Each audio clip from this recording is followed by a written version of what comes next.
298 a 300 do Livro dos Espíritos, intitulado Laços Eternos entre os Espíritos. Bom estudo para todos nós. Boa noite para todos. Que Jesus nos abençoe.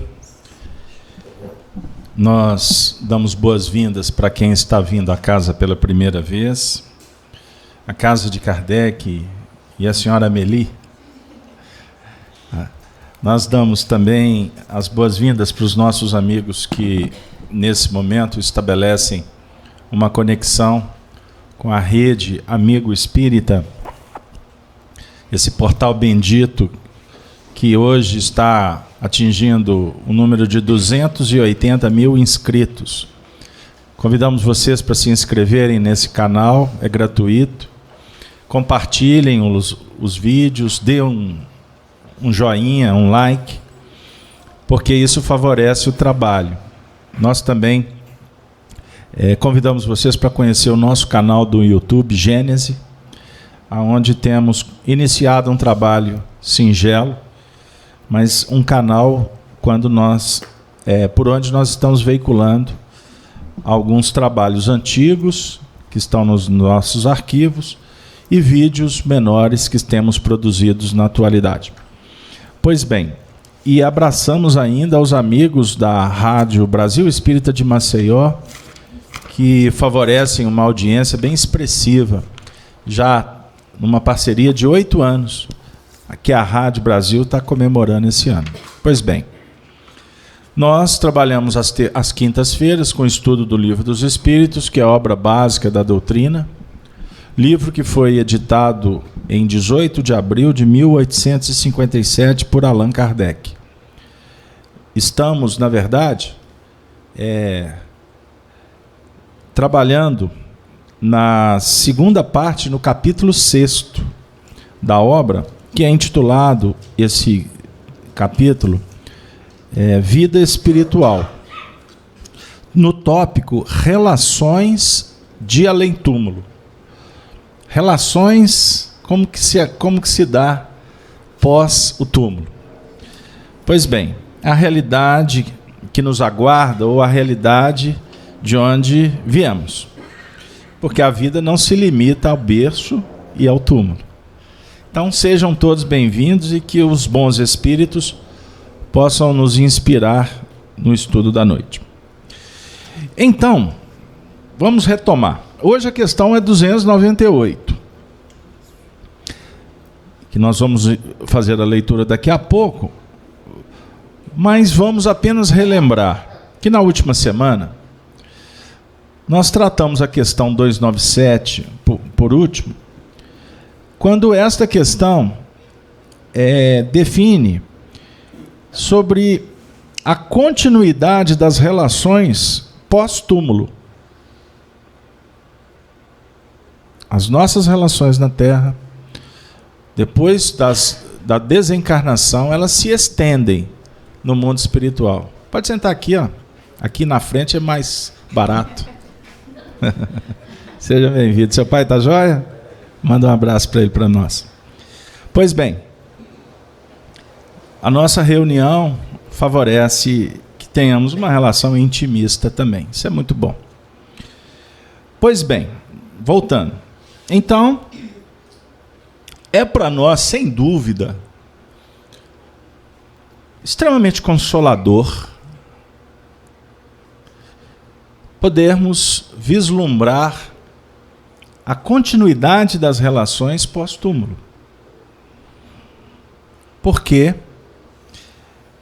a morte, ela é um acontecimento que espanta, que nos causa perplexidade. Porque nós ignoramos a beleza da eternidade. Estudar o Espiritismo é um diferencial muito importante e que os espíritas têm sido beneficiados por isso. O que não define que somos privilegiados. Confere a nós responsabilidades. maiores do que quem desconhece. Ficou claro? No que tange a nossa individualidade, e é um dos pontos mais complexos, lidar com o limite, se deparar com a própria morte. Quem já passou pela zona do perigo sabe o que eu estou dizendo. É a hora que a onça bebe água. É aquele instante que todos os valores são colocados numa mesa para avaliação. E acontece num átimo de tempo. Sensação de impotência. A doença fala um pouco. Um acidente, né? Que pode ser cardiovascular como automobilístico, não importa. Existe um instinto de conservação que nós desenvolvemos no tempo, desde os reinos primitivos. E este instinto é que garante a vida. Ele é importante. A luta pela sobrevivência é fundamental na evolução. Quando o indivíduo entrega os pontos, ele, na verdade, ele está perdendo para si mesmo. É como se ele estivesse apertando um botão para desabilitar o instinto de conservação. E isso é grave. E traz responsabilidades. Que só será medida, analisada pós os fenômenos que advirão quando você entrega os pontos. Mas existe um outro fator da morte que também mexe profundamente com a gente. A morte dos seres que amamos, dos entes queridos. A partir de um instante você não estará mais com aquele coração. É complexo. E também está pautado nos movimentos da ignorância, que favorecem para que nós tomemos posse das pessoas. Julgamos que elas são pertencentes aos nossos interesses, como os objetos, como a casa, como o automóvel, como a roupa, seja o que for. Caracteriza, então, o interesse pessoal. Novamente, favorecido pela ignorância. Ok? Marco, perdi o áudio. Ficou claro esse ponto? Então, a morte, o desafio pessoal, intransferível, porque nós vamos enfrentá-lo, certo?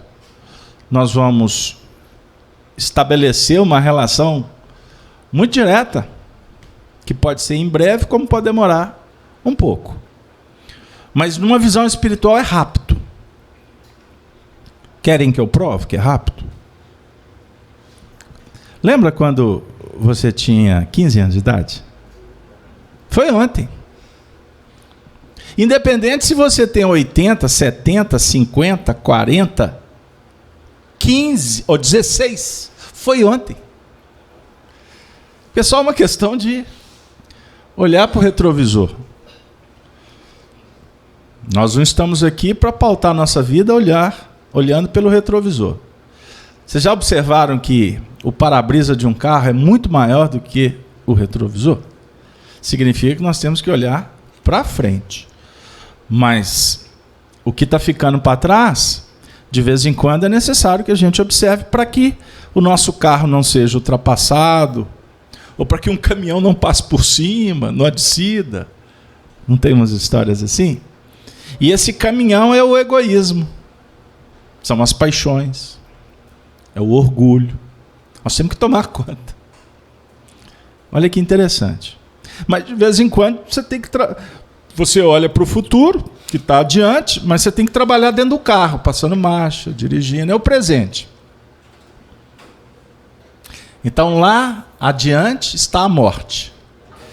E agora em Espiritismo, esclarecendo Jesus, a morte é apenas uma passagem. E, ao invés de nos sentirmos frágeis, o conhecimento poderia favorecer para que nós sejamos fortes e enfrentar com galhardia, com fé, a grande mudança. Mês que vem eu estou publicando um livro. Você sabia, Denise? Sabia? Eu te contei? Então tá. Do Calvário à Redenção. É uma biografia, mais uma, sobre Francisco Cândido Xavier e sua família. Um resgate histórico belíssimo. Graças a Deus, as notícias chegam para o público. Ficaram guardadas por décadas. Mas tudo vem na hora certa. Então eu tive a honra de trabalhar com essas notícias por quase uma década, aguardando os espíritos autorizarem o momento para publicar. Por que eu estou falando isso? Porque nesse livro vocês vão encontrar depoimentos do Chico Xavier. Por exemplo, em 1981, dizendo assim: eu estou pressentindo que a morte está chegando. Eu fui questionado numa entrevista, uns bastidores agora, uma entrevista que chegou e pediram que eu respondesse a pergunta se o Chico Xavier fez a previsão da morte dele. Eu contei isso aqui outro dia. Eu resolvi não responder. Não por desconsiderar a pergunta, mas achei inapropriada para aquele tipo de entrevista. Agora, publicamente, eu falo que o Chico fez previsão da morte dele. Fez. Porque ele sabia que ele ia morrer. O corpo. Ele lidava com os espíritos. Vocês lembram em 1971, no Pinga Fogo, que está passando aí em vídeos? A internet é ótimo, né? O Chico contando a história do avião. Ele estava no avião, aí ele, é um fenômeno do voo de cauda. E o avião balançava. Não, o avião dava pirueta. E o Chico gostava de contar as histórias de uma forma mineira e agradável e engraçada. Então ele dá toda uma romanceada no processo. Até que ele entra num desespero. Quem entra no avião, ele conta, tão legal, né? Entra Emmanuel no corredor do avião, ninguém viu, só ele. E o Emmanuel perguntou: o que está acontecendo?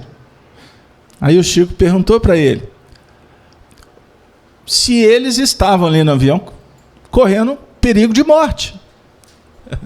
O Emmanuel: está sim. Mas olha que ótimo, o espírito concordando que eles estavam passando por um processo que era arriscado desencarnar.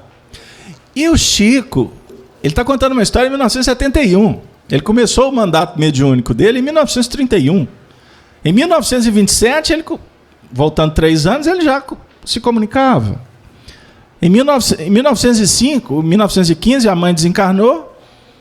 Com 5 anos de idade, a mãe se comunicava com ele. Ou seja, fazem as contas. Mais de 6 décadas, Chico Xavier convivia, conversava, interagia com os espíritos. O Chico tinha o direito de ter medo da morte? O que vocês acham? Não? Por que não? O conhecimento é suficiente para que você vença o medo? Não. A consciência, sim. E entra um fator interessante. E quando eu falo consciência, eu também estou falando de maturidade. E eu não estou colocando o Chico aqui em xeque. Aliás, eu estou enaltecendo o valor humano dele. É diferente de criar o mito, o Deus, que é enganoso. Engana.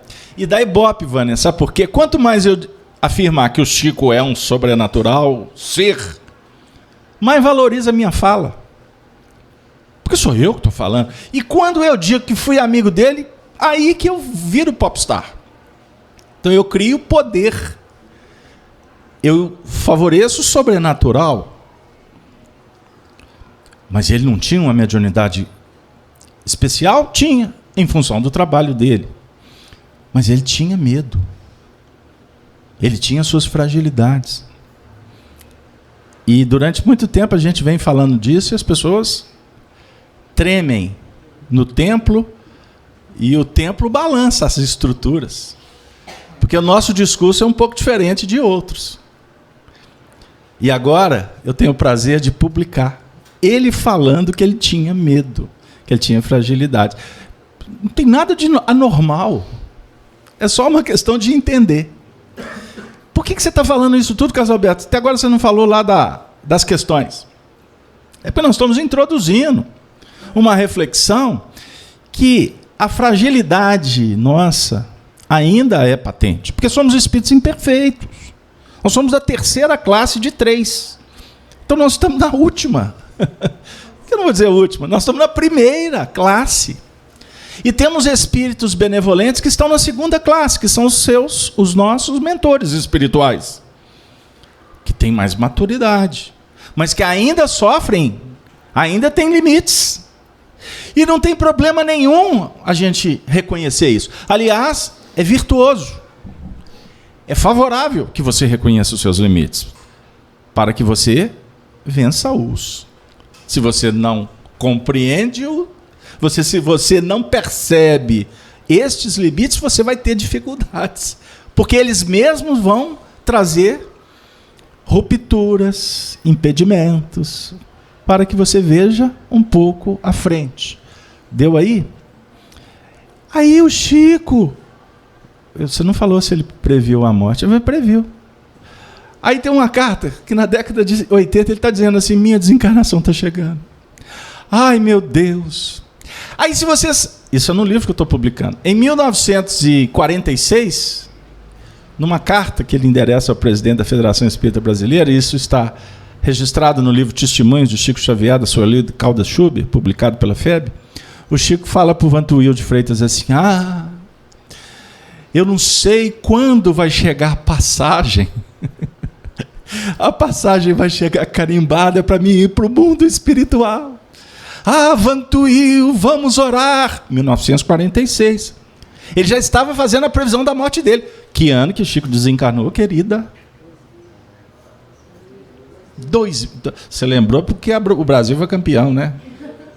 E Jesus deu o título para o Brasil e o Chico desencarnou certinho para evidenciar ainda mais o poderio sobrenatural dele. Meu Deus. Deus não é francês. Quem fez a final? E muito menos alemão. Porque foi a Alemanha que disputou a final da Copa de 2002 com o Brasil. Então os alemães, inclusive, estão pagando o karma da Segunda Guerra Mundial. Então vamos dar o título para o Brasil e a gente libera o Chico Xavier para desencarnar. Meu Deus. 1980 ele fala: minha querida, a desencarnação está chegando. Então quer dizer, ele errou lá atrás, em 40, ele errou em 70, ele errou em 80. Por quê? Porque na verdade ele não errou. Porque ele não sabia. Você não sabe. Ninguém sabe a hora da desencarnação. Está no Evangelho. Só o Pai que sabe. Pegaram aí o que eu estou dizendo? Então nós não sabemos quando virá. Pode ser daqui a 5 minutos, tomara que seja depois das 21, como pode ser daqui a muito tempo. Qual que é o meu trabalho? Manter a vida, lutar por ela, qualificar, ser digno, procurar harmonia, saúde, equilíbrio, para que eu, no momento da grande mudança, esteja bem. E na hora que chegar, chegou. Aí você vai olhar para o lado, como acontece com muito mais constância do que se imagina. O indivíduo olha para o lado, aquelas desencarnações que vão devagarzinho, sabe a velhinha que vai apagando? É muito comum. Aliás, eu tenho textos psicografados pelo Chico narrando a desencarnação de pessoas. Tem um que eu gosto muito, de uma das irmãs dele. A irmã dele vê a mãe chegando, a mãe dela e do Chico, Maria João de Deus. Vê também Cidália Batista, que foi a madrasta, que Chico não falava que era madrasta, o eufemismo, minha segunda mãe. Aí ela está vendo a filha, ela é muito apegada à filha. E a filha vê assim: mamãe, fique tranquila que eu vou na cozinha buscar uma sopinha para a senhora.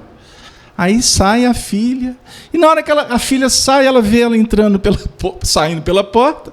De repente, quando ela olha do lado, os parentes desencarnados, ela tem um susto, ela tem um movimento de profunda alegria, porque era mamãe. Mamãe, que saudade.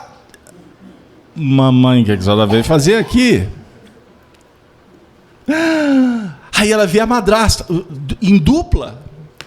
Aí passa um pouquinho, ela vê o irmão José Xavier, que desencarnou em 1939. Isso se deu agora na década de 80.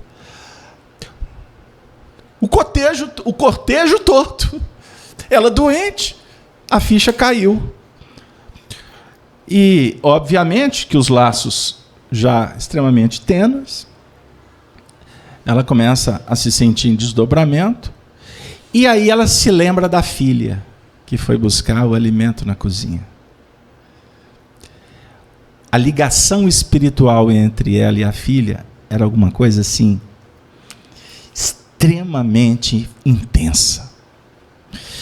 E ao perceber a desencarnação, relembrando da filha, é como se ela pisasse no freio, inconscientemente, pisando no freio. Eu não posso deixá-la. Aí começa um conflito.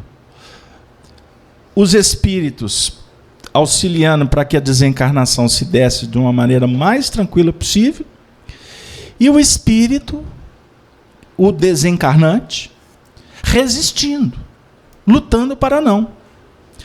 O processo ali era um processo de uma desencarnação natural, estava na hora. Mas o livre-arbítrio, naquele momento, entra em cena, impacta, cria um conflito, dificulta o processo. Por causa do quê? Apego.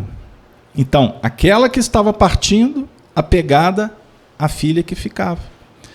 O amor da mãe, dos outros que vieram buscar, aguarde, porque o meu negócio é aqui. O compromisso, a intensidade era aqui, na Terra.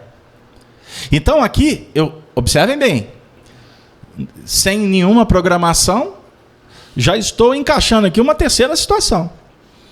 Eu falei, lidar com a própria morte, lidar com a partida de quem é vinculado a nós, indo para o mundo espiritual, e existe o terceiro elemento, quando você indo, aí você percebe o fato e começa a resistir por conta daqueles que estão ficando. Como o assunto é amplo, não é tão simples como parece. Então, o mundo espiritual, na verdade, é um prolongamento da nossa existência terrena, para não dizer o contrário, que seria o mais correto doutrinariamente. O mundo da Terra é prolongamento do de lá, porque o mundo espiritual é eterno. Ele subsiste a tudo. O nosso não.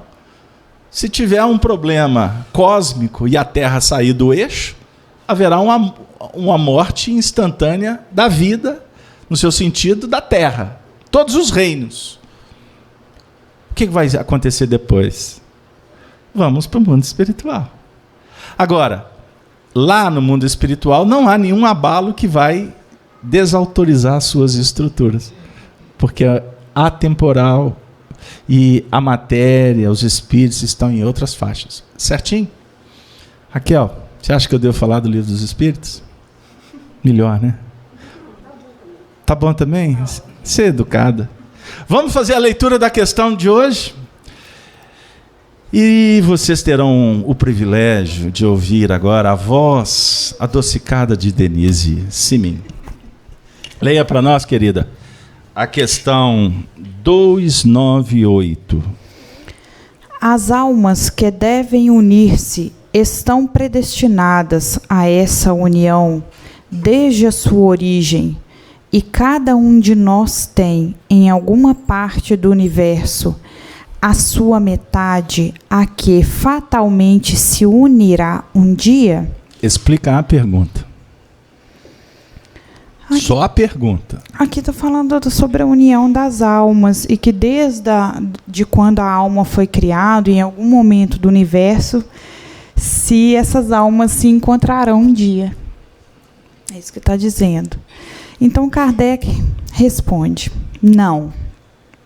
Não existe união particular e fatal entre duas almas. Existe união entre todos os espíritos, mas em graus diferentes, segundo a categoria que ocupam, isto é, segundo a perfeição que tenham adquirido. Quanto mais perfeitos, tanto mais unidos. Da discórdia nascem todos os males dos seres humanos. Da concórdia resulta a completa felicidade. Que extraordinário. A gente fica inebriado com a pergunta, como também com a resposta. Só a pergunta aqui já suscita N questões. Vamos analisar a pergunta? Não vamos passar por ela como se a gente estivesse passando num carro, observando um objeto e ponto. Não. Requer cuidados. As almas que devem unir-se estão predestinadas a esta união? O que está querendo dizer esse texto? Dever. Primeira questão. Dever unir. Ou seja, um compromisso de unificação. Isso existe? Em qual nível? É uma primeira questão que nós podemos levantar. Porque vem em seguida a condição de predestinação. Então, existe predestinação na caminhada evolutiva? É um outro ponto. Porque aqui está tratando de predestinação de uma união. Está predestinado. O que está predestinado? Está definido antecipadamente. Está correto? É isso mesmo?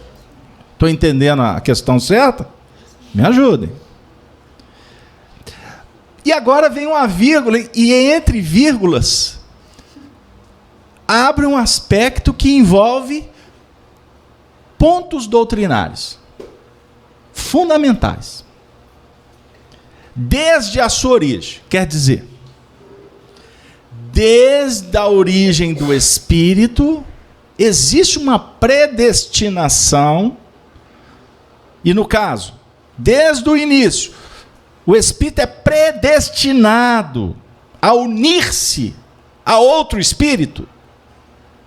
Isso é imposto. Aí continua: e cada um de nós tem, em alguma parte do universo, a sua metade, a que fatalmente se unirá um dia? Pô, então isso aqui é uma discussão extraordinária. Porque vai lá naquele mito de almas metade, conhecida como almas gêmeas. Então, o espírito, quando criado, esse espírito foi criado e ele foi partido. Por quê? A alma aqui, para ter uma metade, um dia ela foi inteira. Era uma célula que subdividiu. Não é? Pegaram aí? Então, nós podemos discutir o assunto sobre o ponto de vista de metade como indivíduo, né?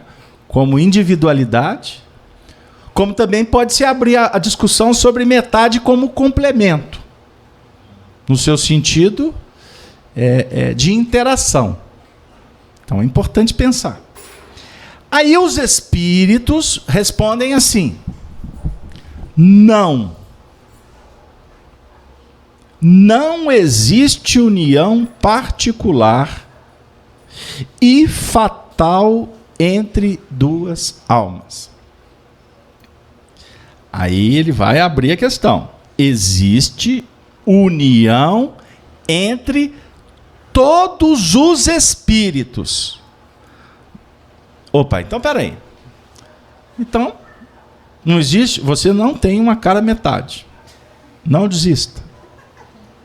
Não quero matar o seu sonho. Porque geralmente a gente busca essa metade, não é assim? Eu nem vou olhar para casalzinho novo, que assiste a reunião até de mãos dadas. E que semana passada eu ainda falei, vocês casaram? Não. Eu falei, então namoro. Daqui a próxima semana eles não voltam. Só olha, divórcio só promove, já no início. Já matou a esperança antes.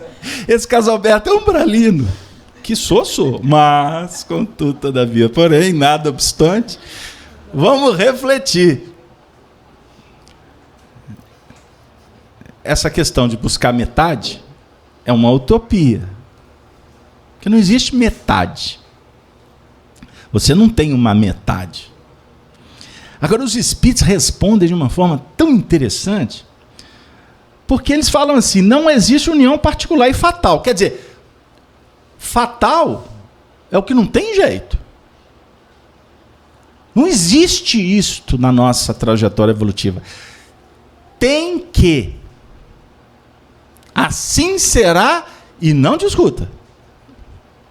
Nós somos criados simples, ignorantes, no seu sentido de conhecimento, e a nossa evolução, ela é uma proposta de evolução que se arrima no desenvolvimento das escolhas. Nós somos livres. Hoje, com o conhecimento, nós podemos vencer barreiras. Mas qualquer ser na natureza, ele se desenvolve dentro de um mecanismo de uma liberdade relativa ao seu grau de adiantamento. O cachorrinho que está lá na sua casa, ele é livre até um certo ponto. E ele não vai discutir a liberdade dele, porque ele não tem um pensamento dialético, ele não tem pensamento contínuo. Ele não vai falar para você, você está me tratando mal, olha, essa ração... Não. Ele vai dar alguns indícios, ele vai apontar, mas dentro de um contexto de conservação apenas. Ele precisa de alimento, ele precisa de se aquecer, ele precisa de se ajustar à temperatura, ele precisa de saneamento dentro da relatividade dele. Ele precisa da higiene, certo? Então você, para manter um cão em casa, você vai dar os recursos para que isso seja viável, possível. Mas, a partir do momento que você deu o básico, ele não vai te pedir mais nada. Ele se contenta com o que ele precisa. Diferente do homem, que entra a discussão da saciedade, aonde nós vamos incrementando para atender cada vez mais a sofisticação das nossas necessidades. Por isso que temos sofrido tanto na atualidade, porque deixamos a simplicidade na gaveta. Feliz, rico, é aquele que vive do que precisa. Olha que interessante. Do que precisa. Porque a partir do momento que você assume responsabilidade com aquilo que não é necessário, você está operando no campo do supérfluo. E o supérfluo agrava, sim, a sua jornada. Exemplo, você precisa do arrozinho com feijão. Mineiro, hein? E o nosso arrozinho tropeiro, hein? Que coisa boa. Você gosta de tutu? Tutu, olha que barato. Tutu com galinha, hein? Com quiabo. Olha que... Tem alguém com fome? Problemas seus. Pois bem, uma coisa é o pratinho básico, a outra coisa é a medida para além. Quando você passa daquela necessidade o que vai acontecer? Você vai onerar o seu sistema digestivo. Estou correto ou desviei da ciência? É por aí, não é? Onerou, o que vai acontecer? Nós vamos ter que responder amanhã. E essa resposta volta para que a gente fale assim, da próxima vez. Vai o tutuzinho lá com o franguinho, com o quiabo, mas numa medida menor. Porque ontem eu passei do limite. Mas, contudo, todavia, porém, nada obstante, na hora que vai à mesa... Ah, não, mas eu vou... Tá com a cara muito boa. Aí torna a repetir o fato. Aí vai onerar de novo. Aí fica naquele processo. Meu Deus, eu não posso nem me alimentar mais no self-service. Porque eu não tenho medida. E vocês já observaram o que os donos de self-service inteligentemente fazem? Eles colocam primeiro as saladas. Hein? Aí você vai na salada. Por que eles não colocam a salada para depois? Hein? Então vocês tirem algumas conclusões que são interessantes para a gente pensar. Do que vem a ser necessidade, o que vem a ser o supérfluo. Ok? No supérfluo, responsabilizamos, nos oneramos. E a inflação é alta. A dívida se torna muitas vezes, em tese, impagável. A sensação é, meu Deus, eu não dou conta, como que eu vou fazer? E tudo isso para favorecer um método de inteligência a ser trabalhada para tentar evitar o que vai te atrair no amanhã. Então, quando nós vamos falar de relação entre espíritos, nós não podemos confundir a questão da individualidade, da estrutura, com o que efetivamente representa o outro, que é uma individualidade muito diferente, específica. Deus não cria por séries, como numa indústria que faz uma série de parafusos, que saem todos iguaizinhos. Não é assim o processo. E, desde o início, não existe uma fatalidade na sua vida. Por isso é que em outros momentos do Livro dos Espíritos, ou na codificação, nós vamos observar a conceituação de fatalidade. Fatal na nossa vida só é uma coisa. E qual é esta? O que é fatal na nossa encarnação? Pode falar. Deu couro. Porque senão dava couro. Hein? Da consciência. A desencarnação. A morte. Eu vou desagradá-los. Para ser literal ao texto. Fatal só o é a morte. Isso é fatal. E morte, a palavra morte, ela não está errada. A morte aqui é no seu sentido da morte fisiológica. Porque o espírito não morre. O espírito é que mantém a vida biológica, fisiológica. É o espírito. Se desvincula, o corpo fenece. Então é a mente, com os laços que vinculam o nosso corpo espiritual, o corpo físico, é que mantém a vida biológica. O que, cientificamente, nós temos uma explicação muito interessante para que vocês pensem. Quando o indivíduo tem morte cerebral e os seus órgãos continuam vitais, ou seja, ele continua tendo vida biológica, significa o quê? Que ali há presença do espírito que, em tese, está morto para a medicina. Porque a medicina vai medir e vai constatar que só existe vida física. Porque, em alguns casos, não é possível que o indivíduo retome a vida normal. E ele pode, inclusive, ser mantido por aparelhos. Aí entra uma discussão interessante sobre a eutanásia. Então, o Espiritismo é claro em na explicação de que o que mantém a vida do corpo é a presença do espírito, que obviamente o corpo está sendo mantido pelos equipamentos, porque aí entra o fator tecnologia, que nós não podemos desvincular.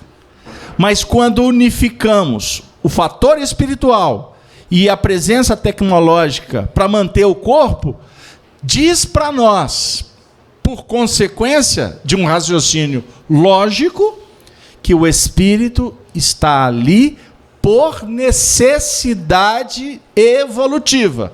Ou seja, ele ainda precisa de se manter vinculado ao ambiente reencarnatório, mesmo que não esteja em plena atividade junto com seu corpo físico, andando, falando.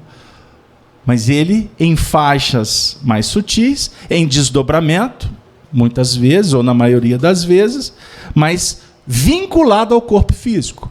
A partir do momento em que a espiritualidade técnica que acompanha esses processos desvincula os laços que prendem o espírito ao corpo físico, naturalmente ele se deslinda como um pássaro que sai da gaiola e, por consequência, o corpo físico vai fenecer. E aí não tem aparelho que segura. Ficou claro? Por que você falou tudo isso, Casalberto? Porque não existe união particular e fatal entre duas almas. Isso é ponto pacífico. Então, procurar cara metade, não fiquem frustrados. Mas é melhor esclarecer agora do que você se frustrar esperando encontrar aquela alma que vai completar os seus anseios, vai atender os seus sonhos, que por sinal é um outro equívoco e que o Espiritismo esclarece. Porque a felicidade, na verdade, é um estado de alma que deve ser conquistada pelo esforço, pelo trabalho que realizamos conosco mesmo. Então, o próximo ao nosso lado, quando uma alma afim, é muito bom no sentido de dividir as tarefas, de trocar experiências, estímulos, carícias, conselhos, repreensões. É muito bom, não é? Tem coisa melhor do que um amigo? Um Casalberto, eu estava pensando em outra coisa. Mas tá bom, você pode pensar no que você quiser. Graças a Deus o seu pensamento é livre. Mas quando nós estamos do lado de almas que estão vibrando no mesmo ideal, e o ideal aqui é o de progredir, é muito bom, sem dúvida alguma. Mas chega-se tempos e metade de tempos, para falar das equações proféticas, que nós temos que caminhar sozinhos. É necessário que entabulemos conversas, relações com outros, exatamente para que nós possamos ir recolhendo experiências. E nós estamos falando aqui não de uma relação poligâmica. Deixa eu esclarecer, porque eu não estou entrando nessa linha. Eu estou falando do desenvolvimento dos sentimentos que vão, na verdade, nos capacitando para amar a quem está do nosso lado ou distante. Independente de cor, de credo, se pensa ou se não pensa, se estabelece ou não relação com os nossos propósitos. Ou seja, começar a desenvolver o respeito com o semelhante. E aqui nós temos a oportunidade de conviver com almas afins ou não afins, em alguns casos antipatias e simpatias. Tudo isso vai nos ajudando a crescermos intimamente e percebermos que a felicidade, repito, ela não depende do outro, embora o outro possa estimular. A felicidade é estado de alma. E ela está em relação direta com o cumprimento da lei de Deus que está na sua consciência. Opere conforme a sua consciência que você vai dar passos bem seguros na direção desta felicidade. Que não está lá fora, repito. Ela está aqui dentro. Ficou claro? Então eu bato na tecla. Quando alguém diz assim, ela me faz infeliz. Eu falo assim, você merece. Ai, ninguém merece. Que fulano complicado. Ele só me traz dissabores. Você merece. A gente costuma falar assim. Ou, quando acontece conosco, nós merecemos, nós necessitamos. Aprender que o outro só é, nesse caso, instrumento. Que caracteriza a sua inabilidade em lidar com as suas emoções.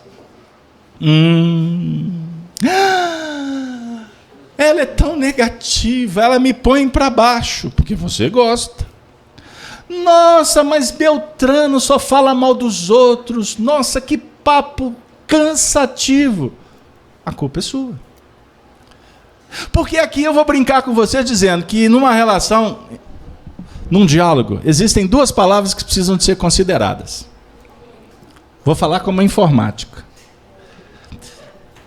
Arquivar e deletar. O tempo todo você está sendo convidado ou para arquivar ou para deletar. Serve? Não, deleta. Não estou falando de deletar as pessoas, mas deletar aquilo que não nos interessa. E arquiva o que é bom. Nós pessoalizamos problemas, mas todos nós temos coisas boas e temos problemas. Então não dê valor aos pontos negativos do outro. Comece a considerar o que é bom. Porque o que não é bom, pode ser que ele não saiba. E você não tem a competência de dizer. Porque se você fala, ele não ouve. Então, tenha calma. Porque a vida vai dizer. Se é que você está certa. Se é que realmente ele esteja errado. Não interessa.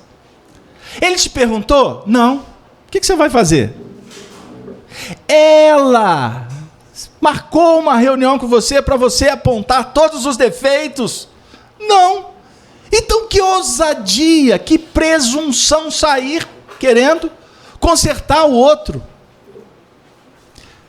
E tudo isso depois continua no mundo espiritual. Então é muito bom, quem sabe, resolver agora, viu pessoal?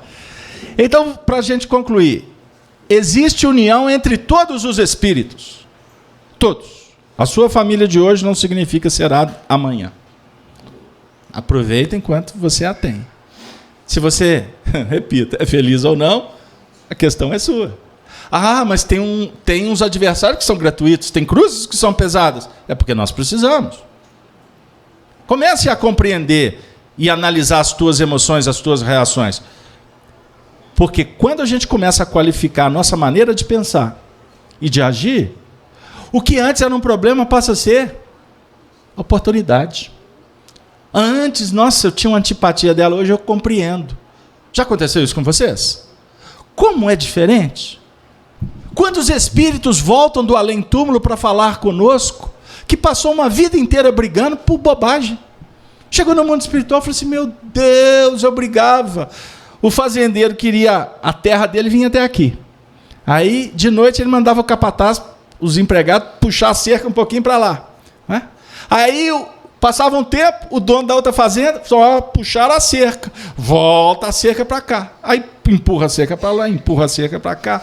Aí teve morte, briga, confusão. Aí viraram político na cidade e o negócio desencadeou por causa de um pedaço de terra que nunca foi útil para nenhum dos dois. Aí sabe o que costuma acontecer? Chega no mundo espiritual, um olha para o outro e fala assim, nó, compadre, nós brigamos por causa daquele pedacinho de terra e nem dava nada naquela terra. É verdade. Que agora é só um compadre. Lá no mundo espiritual já está chamando um de compadre, o outro de comadre. Aí, então tá bom, fica com tanta vergonha que depois encarna os dois juntos para ser cuidador de jardim. Eles vão capinar grama, trabalham na mesma empresa. Não é? Um ajuda o outro, leva... acabou, minha marmita azedou. Não, come um pouquinho da minha. Não é? Não, mas tem hora que um olha para o outro, dá vontade de torcer o pescocinho dele. Não sei porquê, mas ele até que é boa pessoa. Não, é bobagem querer torcer o pescocinho dele. É porque esse assunto já foi debatido antes deles reencarnarem. Que eles brigavam por causa de um pedacinho de terra. Isso está lá na sua casa. Isso costuma ser você e sua sogra. Seu tio, seu primo. E está lá você hoje. Briguei a vida toda. Hoje sobrou para mim. Quem cuida? Sou eu. Ai, meu Deus, ela me maltratou tanto. Mas não sei porquê, mas alguma coisa me diz que eu tenho que cuidar bem dela. E quando no leito de morte, as duas inimigas já são amigas. Uma olha para o outro. Os olhares se cruzam. Lágrimas escorrem. Aquela cena bonita. Emotiva. É o amor. É o amor. Você lembrou da música. Eu sei que você lembrou da música. Entenderam? É a vida se ajustando. E a nossa querida Raquel está impressionada. Porque nós não explicamos direito a resposta. Porque fala em graus diferentes. Existe união entre todos os espíritos, mas em graus diferentes. A gente quer tudo igualzinho. Já viram? Tem cinco irmãos. Um eu gosto, o outro eu de paixão. O outro, mas é chata. Aí quem dera se todo mundo fosse igual Beltrano. Não é assim que funciona a vida. Cada um é um indivíduo, com experiências, com sentimentos, pensam diferente. Então, existem graus. Aí a gente pode avaliar qual que é o grau. Qual que é o grau de interação? Aonde está complicado, é onde tu tem que investir. Guarda isso que eu estou falando. Aonde está tudo resolvido, é só oração e bênçãos e beijos. Já em outros casos é tapas e beijos. Lembra dessa música? Eu estou sentindo que tem espíritos aqui sertanejos, porque eu só estou lembrando de música sertaneja, porque tem aquela música entre tapas e beijos. Você gosta dessa música, eu já vi que você vibrou. Ok? Ficou claro essa parte? Podemos pular? Próxima pergunta, porque senão eu perco o emprego. Vamos embora. Questão 299. Em que sentido se deve entender a palavra metade, de que alguns espíritos se servem para designar os espíritos simpáticos? Resposta: a expressão não é exata. Se um espírito fosse a metade do outro, separado deste, estaria incompleto. Então, aqui cai por terra, pelo menos teoricamente, a questão das almas gêmeas.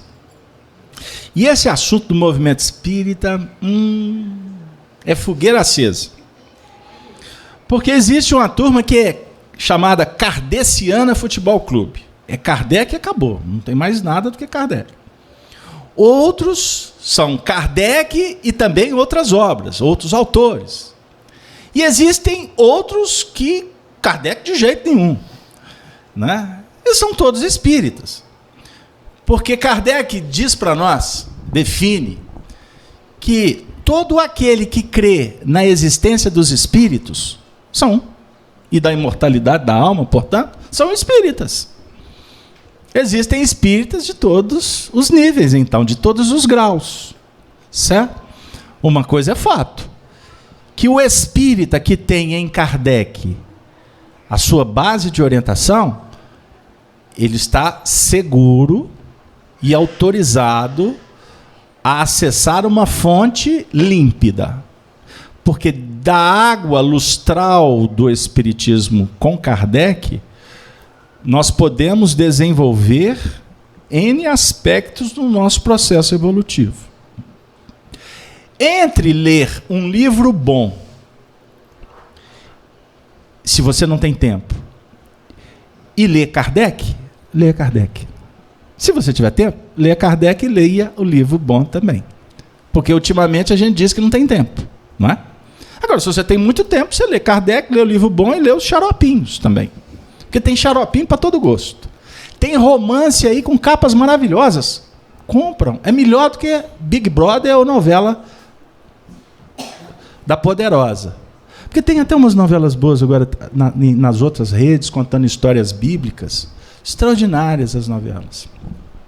Promovida pelo movimento religioso dos neopentecostais, ou evangélicos, como queira. Porque eu tenho um amigo que é evangélico, eu brigo com ele. Eu falo assim, você não é evangélico, você é bíblico. E ele fala assim, não, e vocês espíritas é que são evangélicos, porque vocês falam muito mais do Novo Testamento do que a gente. É uma brincadeira sadia. Porque, na verdade, todos somos cristãos, isso que importa. Então, somos irmãos, no seu sentido de entender a importância do ser humano como integrante de uma só família. Ficou claro? Que é uma família composta por religiosos e não religiosos. Crentes, ateus, agnósticos, gnósticos, seja o que for. O cristão pensa assim. Jesus envia os discípulos para tratar com os judeus e com os gentios. Gentios são aqueles que não eram judeus. Outras gentes. Aqueles que Paulo de Tarso vai trabalhar com o foco nos gentios. Olha que interessante. Ele vai levar a mensagem para quem não tinha Moisés. Ele vai levar Jesus para os simples, para trabalhar com os pagãos, que lidavam com muitos deuses. Ou seja, a mensagem ela vai sendo propagada por todos, para atender a todos, certo? Agora, na base, a gente tem mais segurança. Ficou claro? Então, eu estou dizendo isso porque no movimento espírita existe correntes que defendem que existe alma gêmea.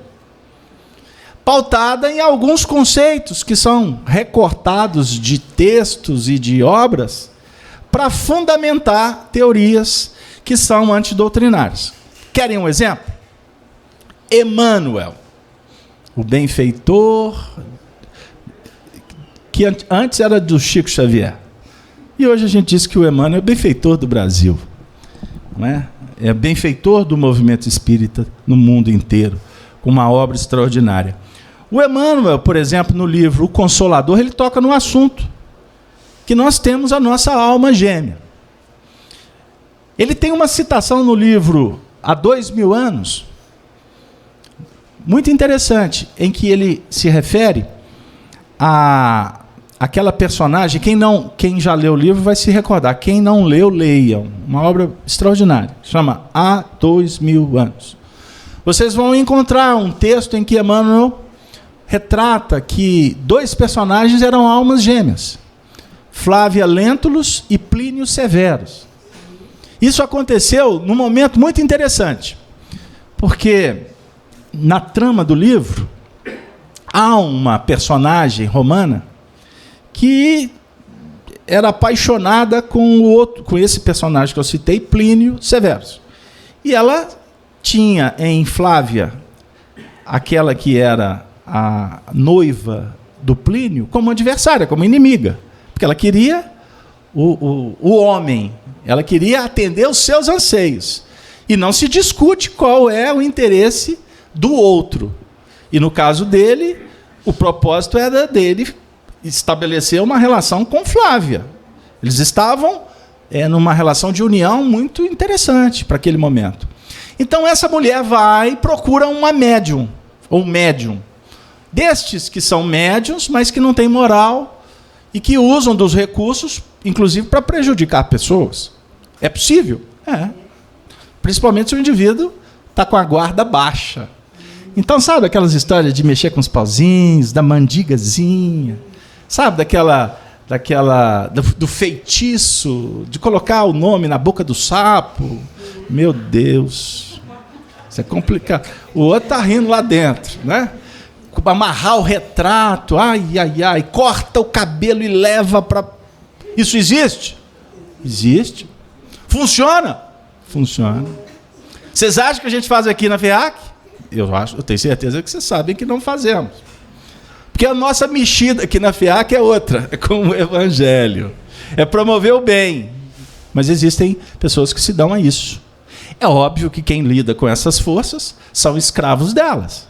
E respondem por isso, não só numa existência, mas respondem isso ao longo do tempo. E é tão verdade que muitos dos espíritas hoje, médiuns, que hoje estão aqui num trato difícil com a mediunidade, ontem mexiam nos pauzinhos, né? Para arrumar casamento, para fazer aquilo, para prejudicar o outro, etc. Hoje está numa luta aqui com a mediunidade. Ai da médium se afastar da reunião. Como diz na gíria aí, hospital psiquiátrico rapidinho. Se não se manter firme no trabalho, se desequilibra. Porque o trabalho se torna uma necessidade, um antídoto, uma terapia. Ai, Casalberto, fala logo. Então tá bom. Aí o personagem de nome Araxés, poxa, Araxés era o dito feiticeiro, né? O médium desequilibrado. E esta personagem vai remunerá-lo com uma bolsa de ouro bem robusta, para que ele separasse Flávia Lentulus de Plínio Severus. E aí o médium, assessorado por espíritos complexos, porque os atraem em função dos seus comportamentos, das suas escolhas, mas naquele momento, como se num átimo de lucidez, ele percebe entidades espirituais de um nível superior, que obviamente sabiam que estava acontecendo alguma coisa naquele sentido, e essas entidades se fazem presente para como que dar um sinal de alerta para o médium desequilibrado. E ele se assusta, ele percebe a onda magnética, então Emmanuel traz uma fala desse médium muito interessante, quando ele diz assim para essa senhora, para essa mulher: com estes dois eu não mexo, porque são almas gêmeas. Ou seja, se eu colocar a mão nessa cumbuca, isso não vai acabar bem, porque eu estou mexendo aonde existe autoridade. Autoridade em qual sentido? Aquele projeto ali é um projeto que, embora em tese seja apenas de um relacionamento, mas é algo que vem com uma repercussão diferenciada. Então eu não vou mexer ali.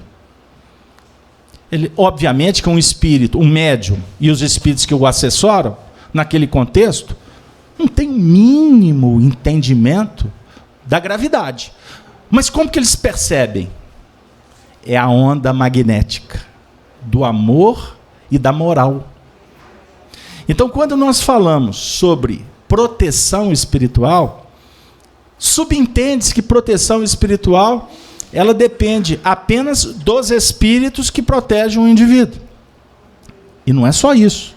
A proteção espiritual também é fomentada e alimentada por aqueles que estão em busca ou necessitados desta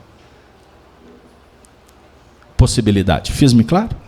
Então você pode, você deve, você tem a responsabilidade de manter-se bem, em busca de uma sintonia elevada, porque é você que mantém a bateria que vai sustentar o seu campo magnético protetor. É você. Ok?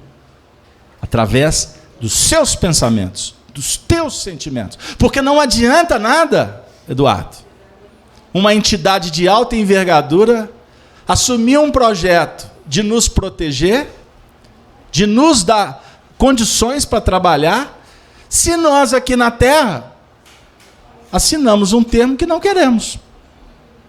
O trabalho destes espíritos será improfícuo.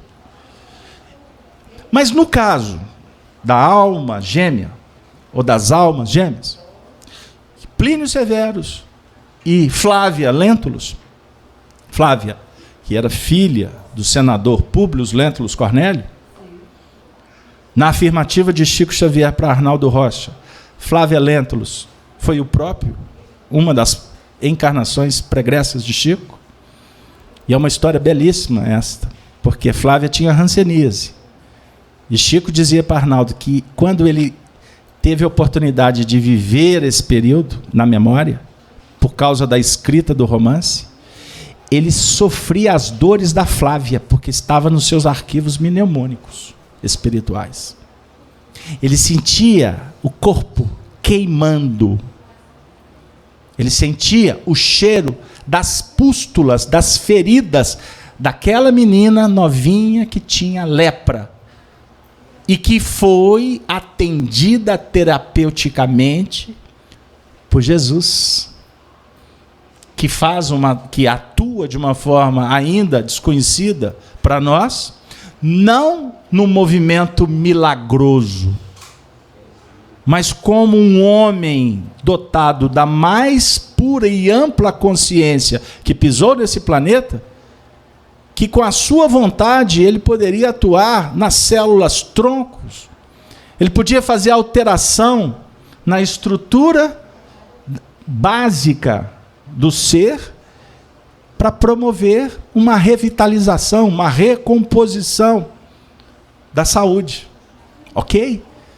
Isso é um assunto muito importante de se pensar. Não gostamos de entrar muito na senda da metafísica, ou seja, falar do que não podemos provar publicamente, mas como afirma um amigo, que eu discutia o assunto com ele hoje, para nós espíritas, que lidamos com a mediunidade há muitos anos, muitos desses assuntos não são metafísica, ou metafísicos, são físicos.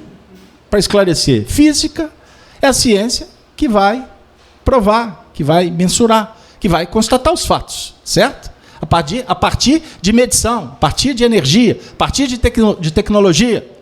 Metafísica é o que você discute e não tem como se provar cientificamente, até o presente momento. Então, quando nós falamos em metafísica, ainda é muita especulação. Então, temos que ter cuidado com os livros, com os autores que falam do que ainda não é possível provar. Então, eu convido para vocês voltarem para Kardec, porque o Kardec trabalha com mais segurança. Emmanuel fala das almas gêmeas. Em qual contexto? Que existem espíritos grupos. O que significa isso? Espíritos que vão estabelecendo um regime de sintonia, de afinidade, e há uma reciprocidade, há uma interação, há uma complexidade energética, vibratória, de ideais, que estes grupos, que são famílias espirituais, se mantêm ao longo dos milênios. Dos milênios.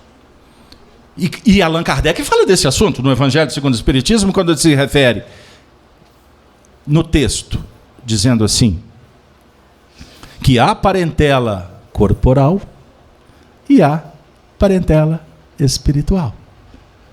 Você, eu, todos nós temos espíritos que amamos profundamente e que em alguns momentos da vida você pode sentir uma saudade que você não sabe do que ou de quem, mas essa saudade ela é verdadeira na sua intimidade, ela é um sentimento inexplicável, imensurável. Do que se trata essa saudade? A não ser, de alguma forma, recordar do que você não sabe do que está recordando, mas que te faz muito bem. De onde que brota isso? Pode ser uma onda mental que você capta de um espírito muito querido. Como pode ser apenas uma lembrança. Mas quando você lembra, vem de uma forma ainda muito complexa, sem esclarecimento, subjetiva, aspectos que vão redundar em vibrações e energias que atingem estes corações. E eles podem estar sendo evocados sem que você saiba. Quando você passa por momentos complexos, difíceis na vida, que você faz uma oração, e que muitas vezes você vai lá no Santo Antônio, e agora o Santo Bezerra, e com o Chico ter desencarnado, agora vai passar a ser o Santo Chico, o Santo Eurípides, a Santa Sheila, o Santo Zé Grosso. Vai uma dica. Lembra deles com carinho, mas talvez seria legal se você fosse direto na fonte. conversa com Deus. Porque Ele que é o Senhor de tudo. Mas esses espíritos que você lembra são amigos. Amigos queridos. Que podem te ajudar, sem dúvida. Eu não estou descaracterizando ou desvalorizando. Eu não estou, de forma alguma, combatendo o seu movimento de fé, de crença. Porque crença não se discute.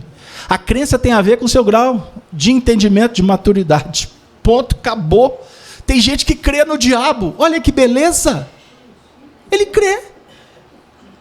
Ele crê que o diabo é potente, é poderoso.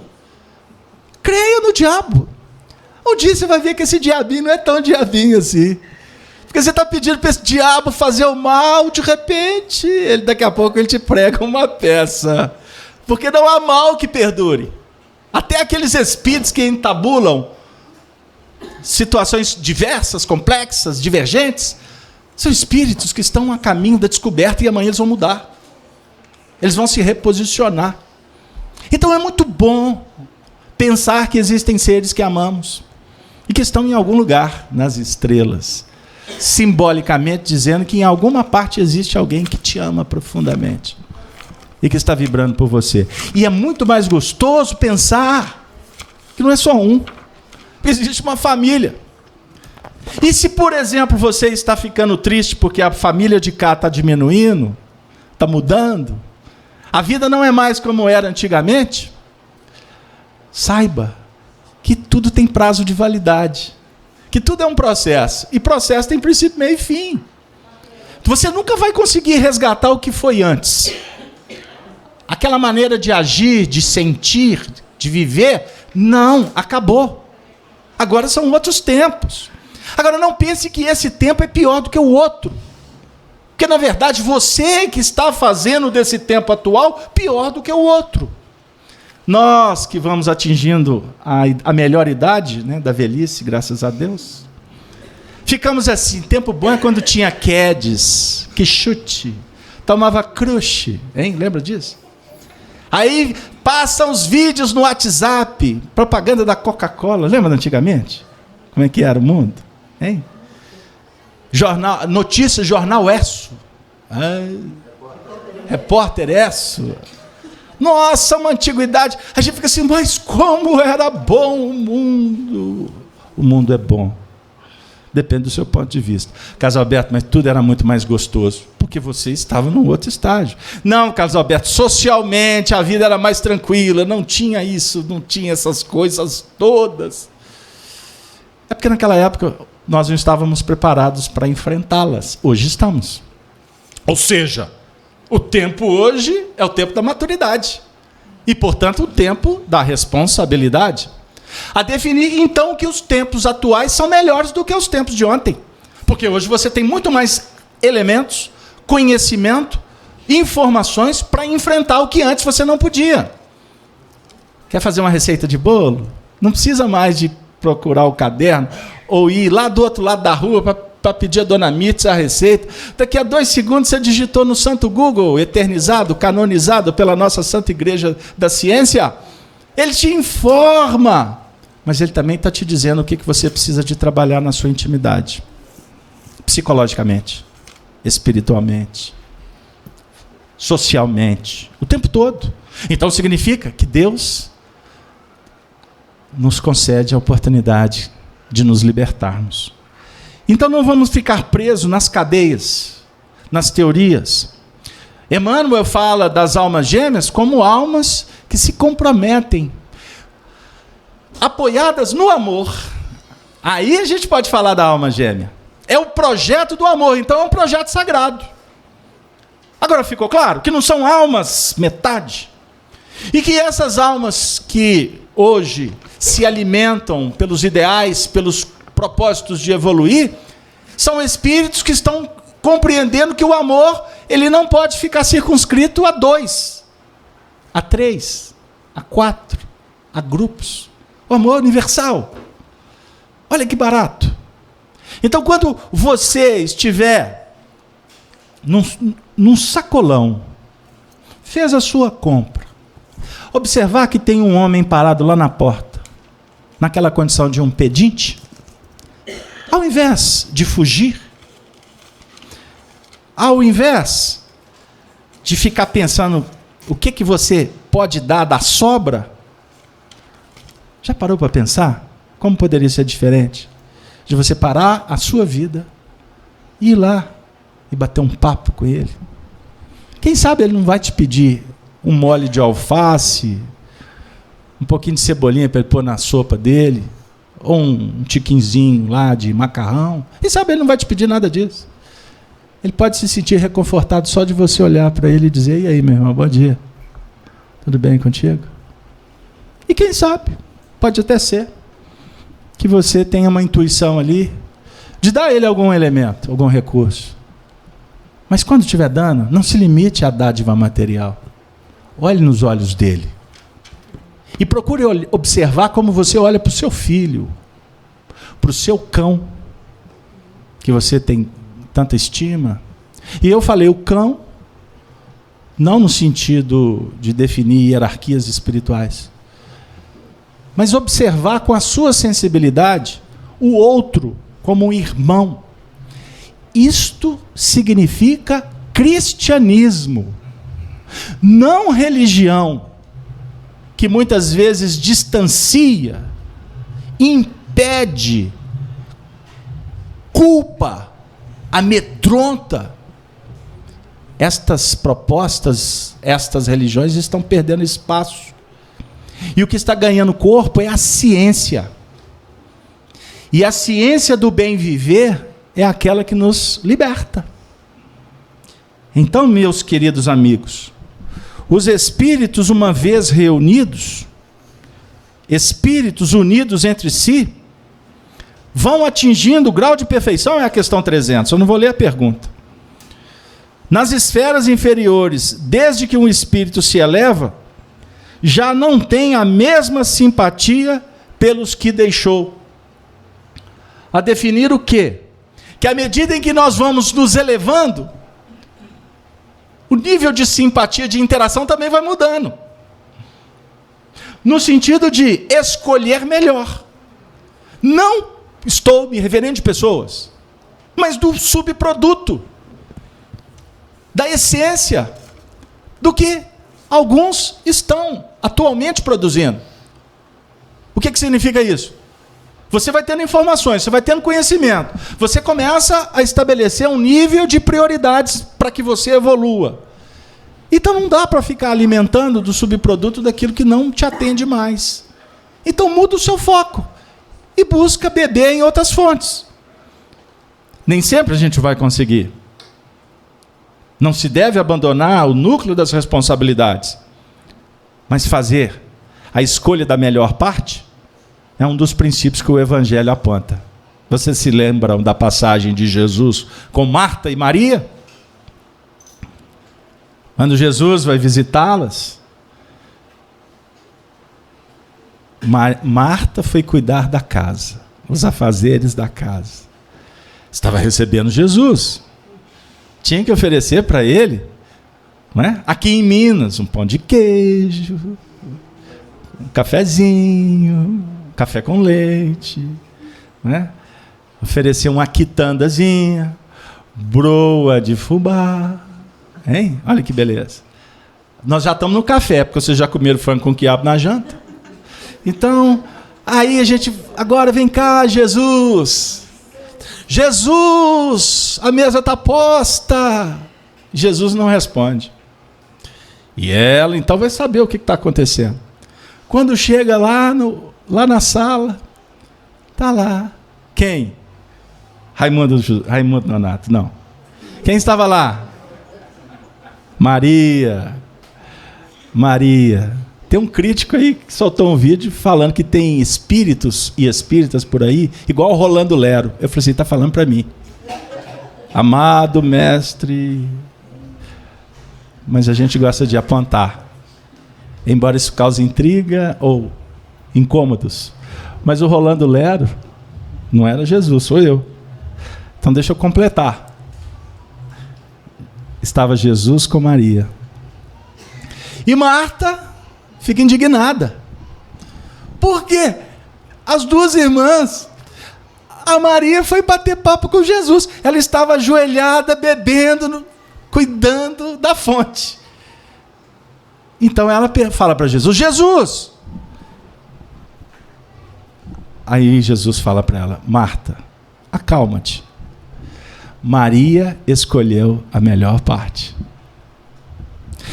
Esta passagem é de uma beleza. E se tem alguém aqui falando assim, por isso é que ela que tem que trabalhar e eu quero ficar só lendo, não respalda de forma alguma. Não é? Porque alguém tem que cuidar da casa, alguém tem que fazer, tem que servir, não é verdade? Mas na verdade, essa passagem ela fala na nossa intimidade. Porque tem os movimentos que nós precisamos de trabalhar no seu sentido da horizontal do mundo, atendendo às obrigações, a rotina, o dia a dia. Faz parte da evolução. Mas não fique só no trabalho de Marta. Lembre-se da conexão de Maria, que é o sentimento que vai, na verdade, promover o engrinaldar os aspectos do conhecimento. Porque você também não pode buscar só o conhecimento sem colocar nele amor, paciência, virtudes. Então Jesus vai ensinar para as duas que elas precisavam de estar de mãos dadas, juntas, porque assim tudo iria ficar equilibrado nos bons termos do envolvimento do lar, que é a célula básica da nossa evolução. Jesus nos consola dizendo: tomai sobre vós o meu jugo e aprendei de mim, que sou manso e humilde de coração. Jesus, ao afirmar este ensinamento, ele então coloca para nós um ponto que enaltece a esperança.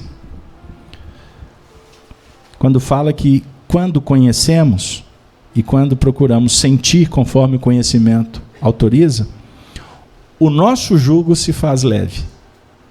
Este é o jugo de Jesus. Não é que ele vai vir diminuir a sua carga. Não é nesse sentido. É que você sabendo, você passará a ter mais habilidade para lidar com o problema que precisa da sua atuação para ser resolvido. Pense nisso. Não deixe para amanhã o que pode fazer outro. Não transfira para o outro o que te compete. Somos nós, com mansidão, com humildade de coração, é que vamos trabalhar. E assim vamos encontrar como prêmio descanso, alívio, paz no coração.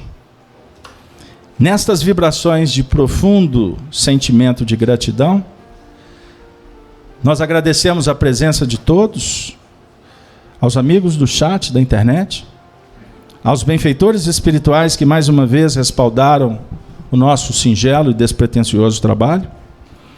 E vamos encerrar a nossa atividade trazendo uma mensagem que espero ser para todos mais um benefício que vem do mundo espiritual, pelas mãos aveludadas de Francisco Cândido Xavier, através da mente e do coração de uma poetisa que viveu no Brasil e do mundo espiritual retorna, além túmulo, para dizer para nós nessa noite assim, no poema da gratidão. Maria Dolores. Agradeço, alma irmã, por tudo que me deste, o auxílio fraternal generoso e sem preço, o teto, o lume, o prato, o reconforto, a veste, tudo isso agradeço. Sobretudo, alma boa, Deus te compense o coração amigo, por teu olhar de paz que me alenta e abençoa na estrada em que prossigo. Viste-me em solidão, esperança caída sem ninguém. Deste-me apoio com teu braço irmão e erguei-me de alma nova para o bem. Não há palavra com que te defina o reconhecimento que me invade. Ao sentir-te no amparo, a presença divina da celeste bondade. Deus te guarde no excelso resplendor da luz com que me aquestes todo o ser, porque me refizeste a certeza do amor, a bênção de servir e a força de viver. Assim, completa o meu ser. Viver. E não ter a vergonha de ser feliz. Cantar e cantar e cantar a beleza de ser um eterno aprendiz. Um beijo afetuoso no coração de todos. E com a saudação dos cristãos dos primeiros tempos, nos despedimos dizendo: Ave Cristo. Obrigada, Beto, pelo belíssimo